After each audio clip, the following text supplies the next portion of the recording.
Okay, so I'm sitting here in the low light of my lounge trying to rest my brain after an entire day of desperately trying to make sense of what's going on in America because I need to know. Now, my initial hunch and theory is that this is classic shorting of the market. This is tanking the economy with intent so that hedge funders, disaster capitalists can cash in, right? Just like Brexit, which was arguably one of the biggest shorting exercises Britain has ever seen.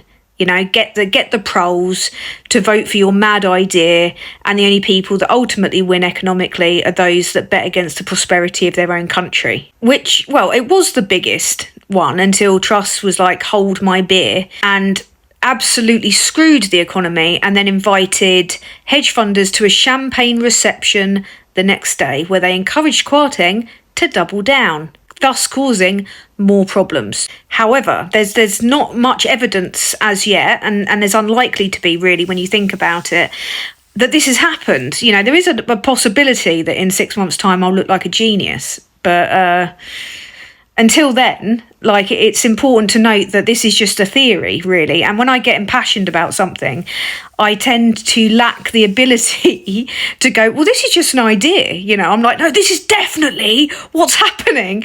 So today, like, I'm massively questioning myself because it's frying my brain that I can't figure out what's going on here. But I can't think of any other reason why a president would willfully tank the economy of his own country and others, unless someone was making some money. Like, are the billions being lost by big companies kind of performative?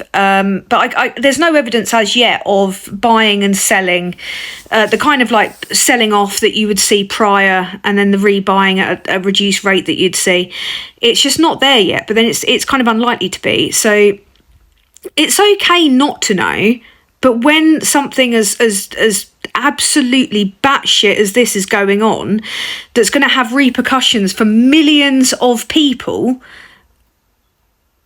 it would be nice to know. But I think I'm in good company as someone that doesn't. But then I also don't want to be seen as some kind of sensationalist who is running away with themselves before the facts are there. But I don't know. It is frying my brain. I think I need to just not look at it for a while. But it's kind of hard not to look at the thing when the thing is the economic prosperity of the world. And knowing that Trump's a psychopathic narcissist and failed businessman, I wouldn't put it past him, frankly.